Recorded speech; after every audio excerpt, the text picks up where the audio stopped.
किसका? मुझे पिता का। उसके कन्या दासी जो थी ना, उसके पिता का, जो उसी समय सफेद हो गया।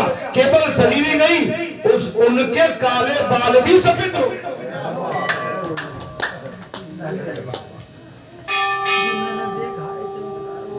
उनके काले बाल भी सफेद हो गए। तब से वहां कोई नहीं जाता और तब से वहां कोई नहीं जाता है। अतः उसी में तुम अपने कपड़े धुलवाओ, इससे सब काले कपड़े सफेद हो जाएंगे। उन वस्त्रों की अच्छी तरह से शुद्धिकरण भी हो जाएगा।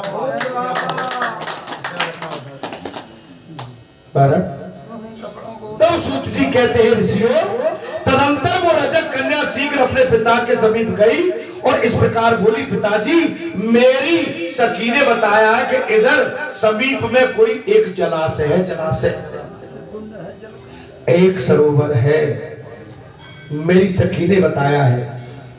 धोबी की कन्या बोली, उसमें डाली हुई प्रत्येक काली वस्तु सफेद हो जाती है। पिताश्री, उसमें कोई भी काली वस्तु डाली हुई सफेद हो जाती। अतः प्रातः काल जलाशय में जाकर अपने कपड़े धोइए, वे सब निश्चित ही सफेद हो जाए। सांत्वना दे दी, आप चिंता न करें। प्रातः काल को जलाशय के पास जाएं और जो ब्राह्मणों के अमूल्य वस्त्र है ना, आप उनमें डालिए, धोइए, वो सफेद हो जाए। तब धोबी ने कहा, बेटी, प्राचीन पुरुषों ने कहा है कि वज्र के लेप मूर्ख स्त्री और केकड़ा मछली और नील के रंग तथा मदरा पीने वाला मनुष्य एक पकड़ या आगे होता है। अतः नील का रंग मिट नहीं सकता।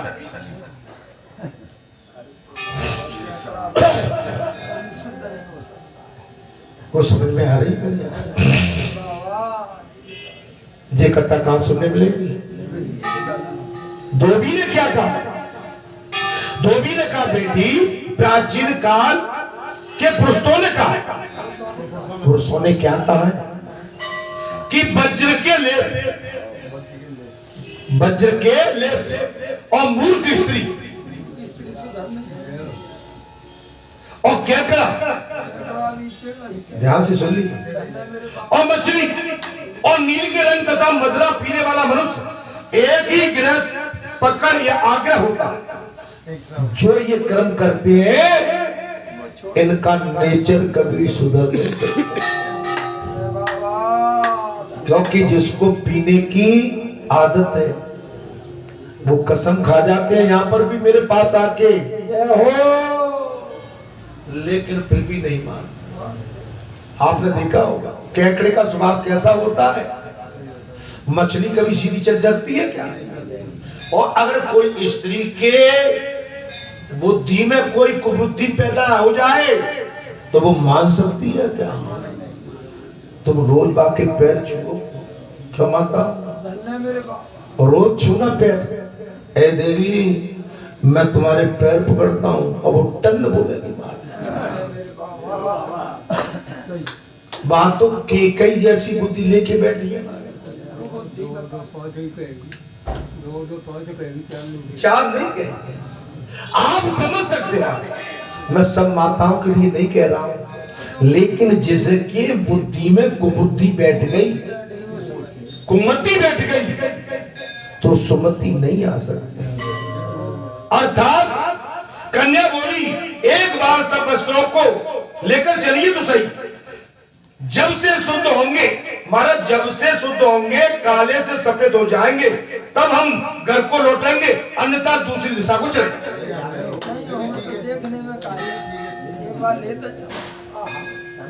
धोबी की कन्या बोली, पिताश्री, अरे चलो तो सही भाई, जो हमको किसी ने बताया है तो एक बार चलते हैं।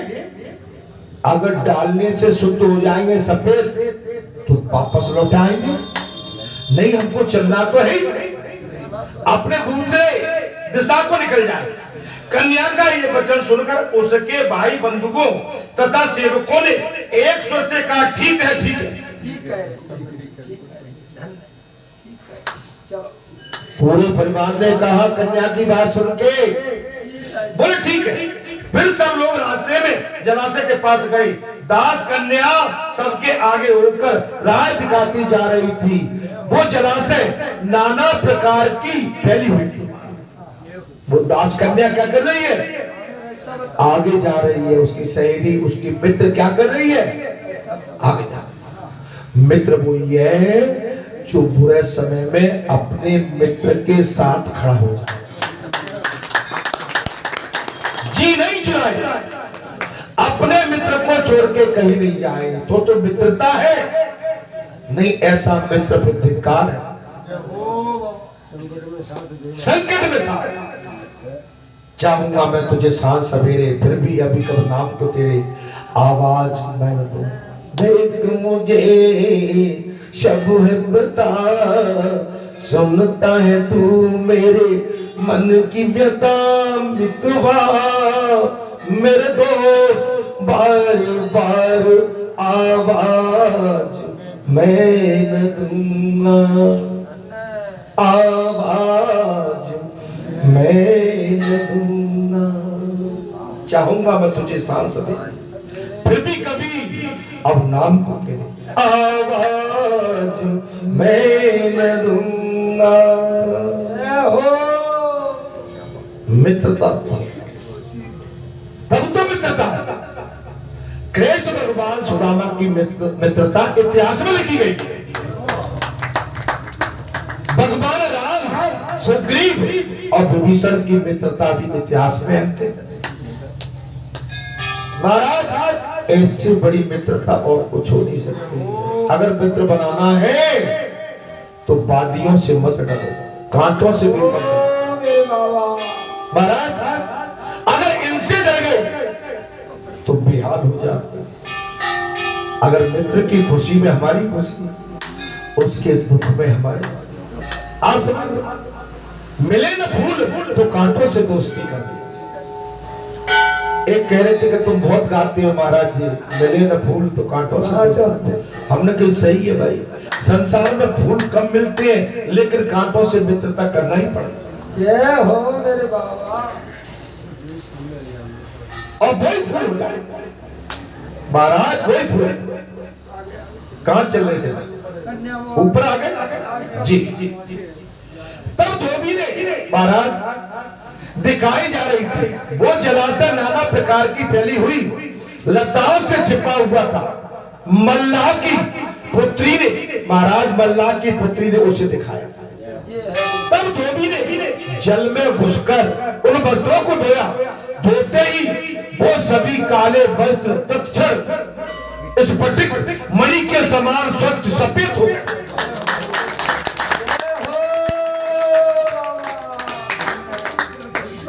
स्वच्छ हो गए। इससे प्रसन्न होकर धोबी ने अपनी कन्या तथा मल्लाह की पुत्री को साधुवाद दिया।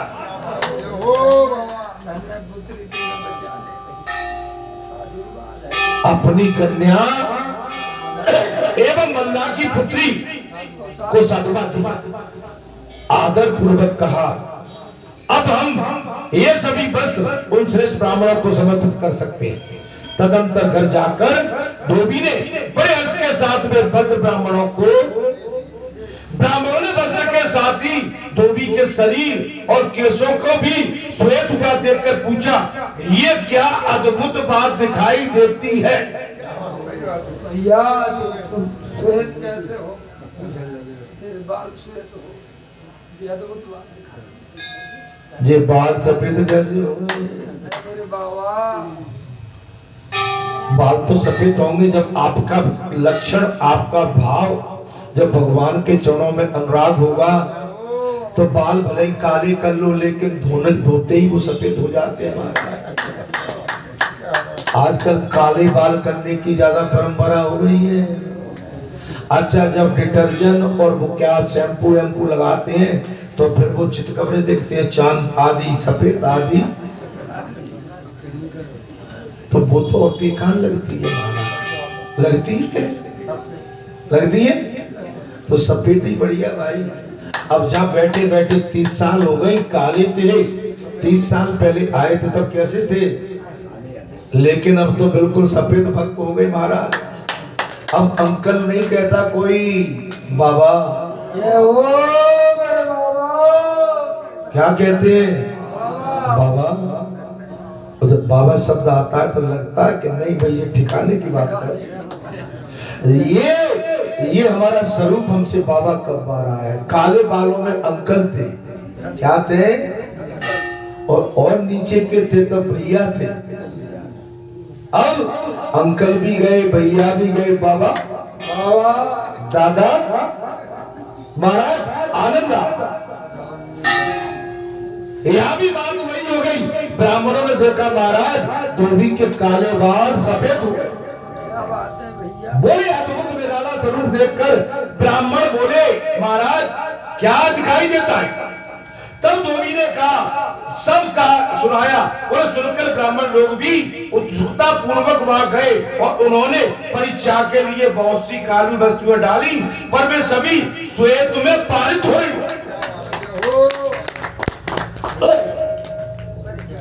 काली काली वस्तु डाली वो भाई परीक्षा लेने तो हर कोई आदमी आता है ना। बालाजी धाम ग्राम परेठा में भी कई आते हैं महाराज परीक्षा लेने। नहीं बोले चलो बालाजी पे सुना है कि वहां संकट कट जाते हैं, वहां पर परेशानी टल जाती है,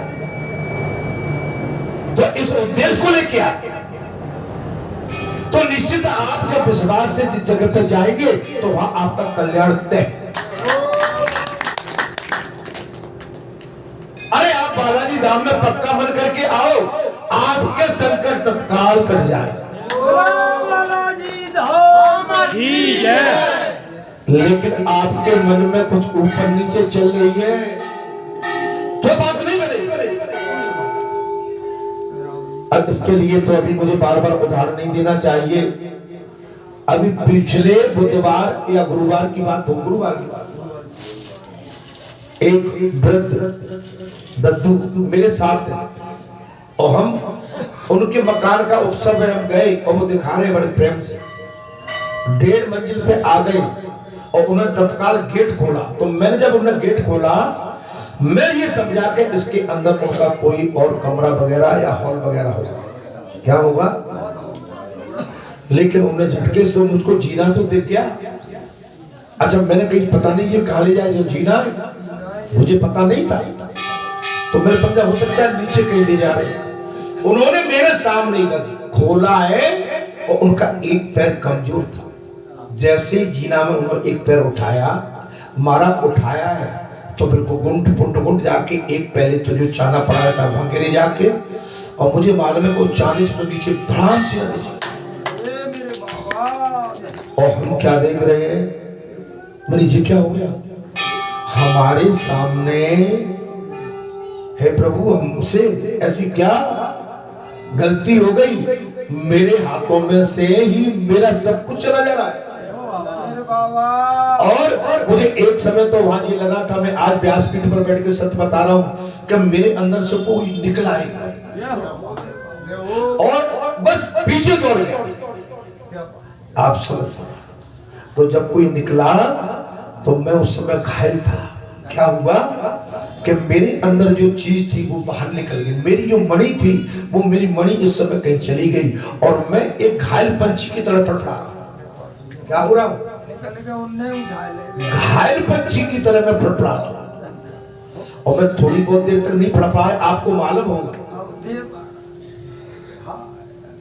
ये क्या हो गया। तो जिसका रखवाला स्वयं भगवान खड़ा हो जाए तो उसको कोई ऊपर ले जाने वाला नहीं। उनको नजर नहीं लग जाए। मैं बार बार कहता हूँ प्रभु ये समय में मत दिखा देना।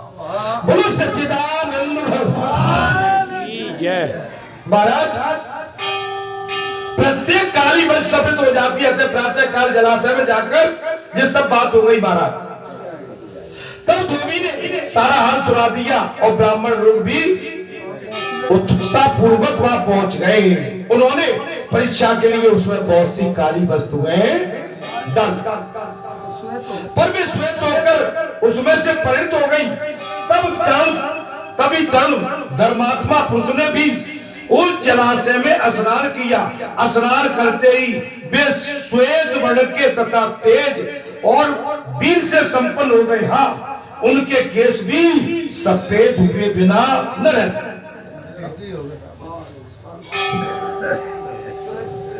वो जितने भी ब्राह्मण थे महाराज, वो भी उसमें सरोवर में स्नान करने लगे। उनके अंदर तेज जागृत हो गया। क्यों? तपस्वी थे,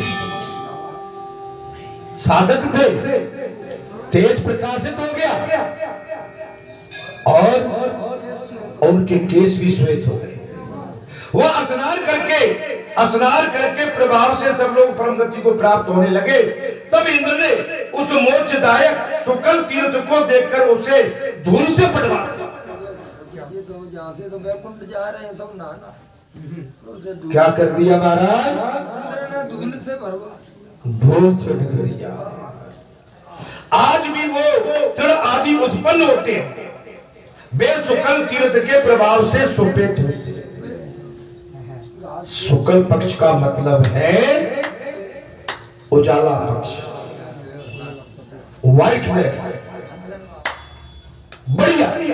शुक्ल देखिए कृष्ण पक्ष है अंधेरा, और शुक्ल पक्ष क्या है? उजाला।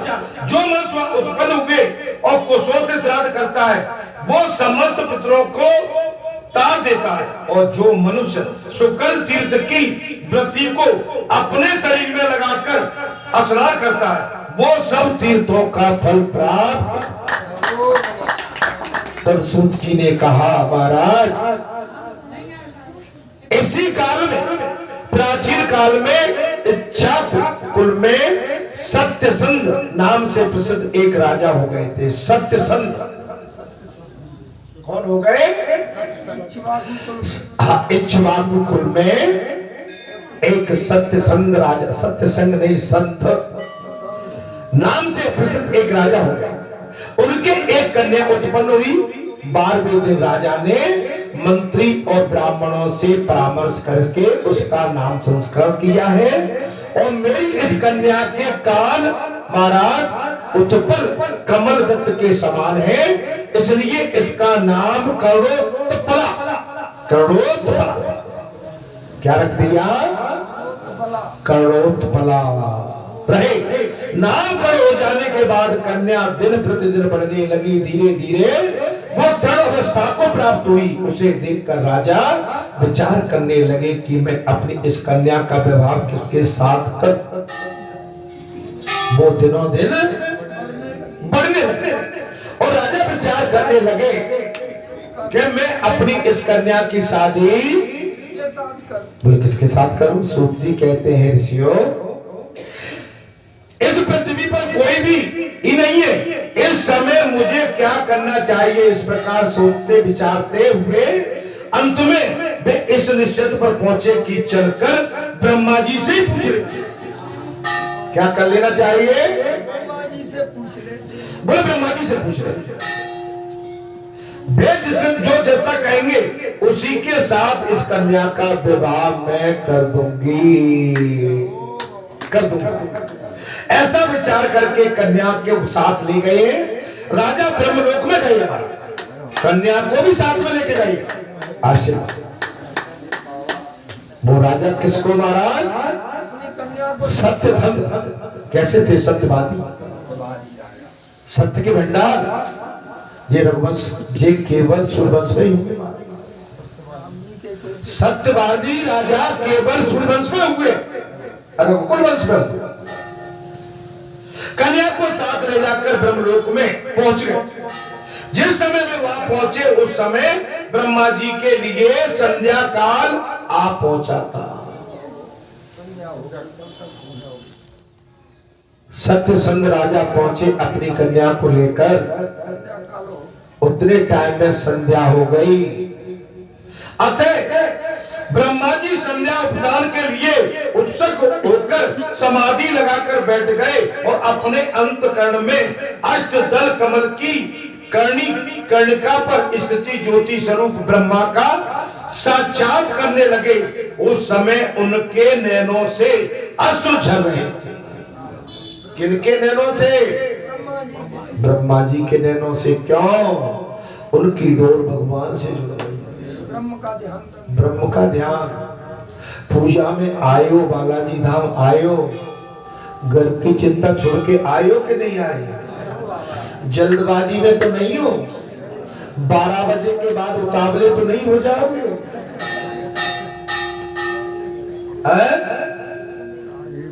12 बजे के बाद उतावले तो नहीं हो जाओगे? अच्छा, मैं यहाँ से फिर उधर बैठता हूँ तो वहां उतावले तो नहीं रहोगे? तो आज संध्या तक की बदी है फिर।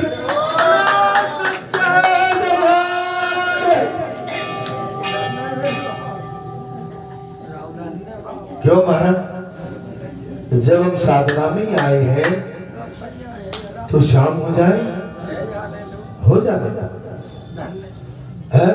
पीपल पत्ता चीकनो बापे बैठी मोर, मोर बिचाई का करे, राम से लग गई डोर। शाम सवेरा क्या देखना, इसमें कुछ देखना नहीं। तब तपस्या में जब हम ब्रह्म में लीन हो जाते हैं, कथा में लीन हो जाते हैं, संत महात्मा यही कहते हैं कि जब व्यास पीठ पर बैठते हैं तो भगवान की दया बरसती है। व्यास पीठ पर कोई आम जीव कथा नहीं कहता, स्वयं व्यास जी कथा कहते हैं। व्यास जी का मतलब है स्वयं भगवान कथा कहते हैं। उनके नैनों से आंसू झलक रहे थे और अंग में रोमांच हो गया। ससों की चिंता तो नहीं है, ससों तो इसको कम जल रही है, काय भाई ना, आए ना मन समझा रहे, कम जल रही है। अच्छा भाव वाले पूछते, अच्छा भाव तुमको मैं 10,000 का दे देता हूं तो सही से बताना फिर तुम कितने खुश हो जाओगे।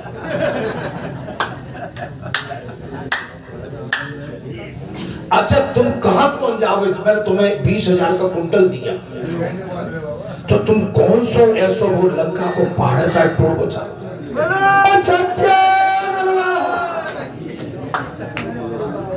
मैंने तुमको कभी कुछ देखा ही नहीं। 10,000 मिल जाए तो 2,000 मिल जाए तो 3,000 मिल जाए तो मरे मरे। मैंने पिछली कथा में कह दी भैया, जहां तो टटियां लगा दी तो तब अबे पानी है तो ऊपर टटियां लगा दूंगा, जहां तो गौवे रोक दे तो और ऊपर की बरसात है रोक दो तब जाऊंगा। तो भगवान के आगे हमारी चतुराई एक पर नहीं चलेगी। उसको जितना देना है देगा और जितना लेना है लेगा। अगर देगा तो छप्पर फाड़ के देगा और ले जाएगा तो छप्पर फाड़ के देगा। अच्छा क्यों रोते? अगर 10,000 रुपया क्विंटल सरसों बिच जाएगी तो सही से बताओ, सोने की गिन्नी चबाओगे कि गेहूं चबाओगे? ऊपर के रुपये ने चबाओगे कि नीचे के नाजक चबाओगे? अरे भाई खाओगे तो अन्नी ना, पियोगे तो जली ना। ये लक्ष्मी ज्यादा आ जाएगी तो तुम्हें ठग लेगी।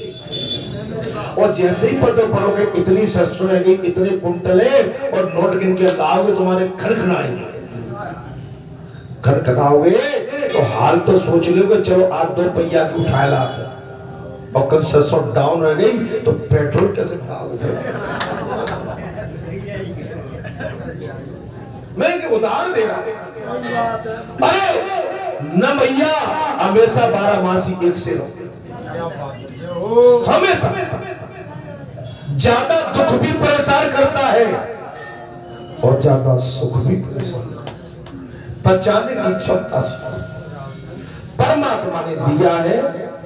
परमात्मा किसी को भूखा नहीं सुलाता है। बड़े बड़े राजा रजवाड़े इस संसार में आए और राज करके चले गए, लेकिन आज भी धरती माता वहीं पड़ी हुई है। इसको छाती पे धर के कोई नहीं।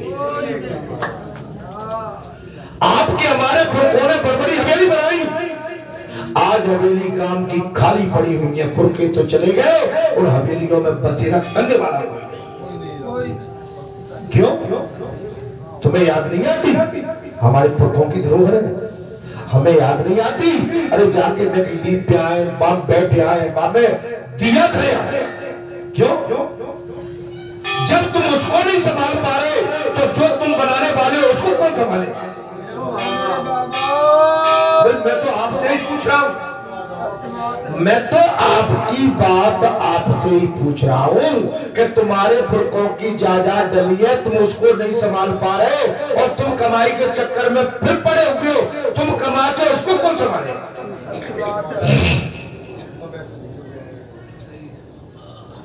लड़के बच्चे किसी की ढाका हुए। अभी मैं अमेरिका में था, मैंने बेटा मैं भी बूढ़ा हो रहा हूँ, थक रहा हूँ। ठीक है, तुमने देश घूम लिया, नौकरी पे बड़ी पे बैठे हो, अच्छी बात है, लेकिन लौट के आ जाना। क्या कहा? अरे पापा कहाँ, जहाँ टाइम आवे तो टाइम साल में। ठीक है, मैंने गणित लगा दिया, ठीक है, माने वही चल रहा है जो होना चाहिए। मैं एक के नहीं, मैं सबके लिए कह रहा हूं।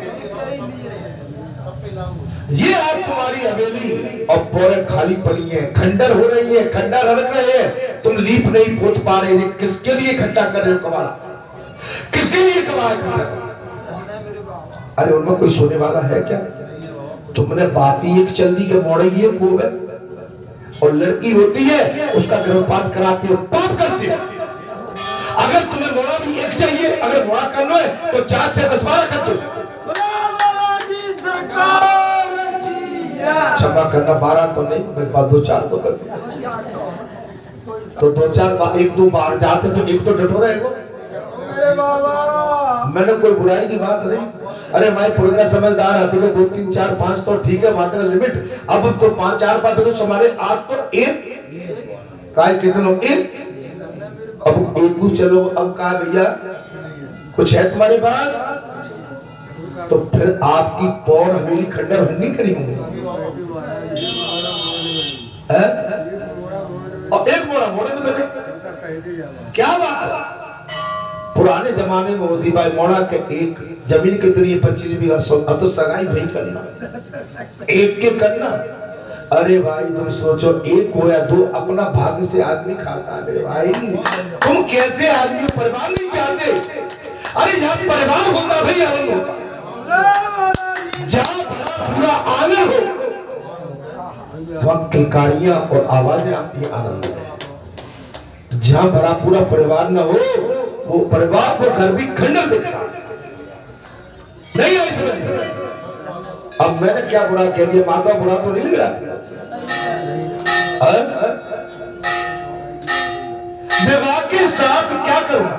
इसके योग पर तो इस पृथ्वी पर नहीं है महाराज। क्या देख लिया? ब्रह्मा जी के पास। ब्रह्मा जी के पास ब्रह्मा जी भगवान से जुड़ गए, आंसुओं की धारा। संध्या उपासना पूर्ण करके ब्रह्मा जी ने आचमन किया और हाथ पैर धोकर सब दिशाओं की ओर दृष्टिपात की। आप हम जब दिया बत्ती कर लेते हैं तो बैठ कर रह जाते हैं कि फिर अपने ऐसा घूमते चारों तरफ, उठते हैं ना ऐसे, ऐसे चारों, ठीक है, चारों दिशा में घूमना चाहिए। अपना इष्ट कहां बैठा है? अब हम सिटी सेंटर रहता हूं, लेकिन इष्ट कहां बैठी? पूरब में। यहाँ मैं उधर से कहां देखता हूं? पूर्व दिशा। पूर्व दिशा का दिया जला के और भले ही सब निपटा दिया, लेकिन वहां से भी कहते हैं महाराज ये जरूरी नहीं है, आप अपने के साथ हम तो और भाई करने लगे महाराज। आप अपनी साधना पर पक कीजिए। वो नहीं कहती कि 4 घंटा लगाओ। अगर मुझे एक क्षण भी याद करते हो तो ध्यान से महाराज। इसी समय राजा सत्यधन ने पुत्री के साथ चरणों में प्रणाम कर दिया। ब्रह्मा जी ने संध्याकालीन करने के पश्चात खड़े हुए और चारों दिशाओं में प्रणाम किया। और ब्रह्मा जी खड़े हुए, उसी ठीक समय सत्यसंध राजा ने पुत्री के साथ चरणों में साष्टांग दंडवत किया और कहा, भगवान मैं मृत्यु लोक में स्थित आनंद देश का राजा सत्यसंधु और ये मेरी सुंदर कन्या करुणा है। मुझे भूतल पर इसके योगपति कहीं नहीं मिला। भूतल पर इसके योगपति कहीं नहीं। अतः आपको से मैं आपकी सेवा में आया, आप ही इसके योगपति बताइए किसके साथ मैं इसका विवाह करूं। ब्रह्मा जी से बोले सत्यसंध राजा, हे महापितामह, मैं मृतलोक से आया हूं, मैं अमुक देश का राजा हूं, मेरी पुत्री के योग मृत्युलोक में कोई पुरुष नहीं ऐसा पुरुष ऐसा वर नहीं है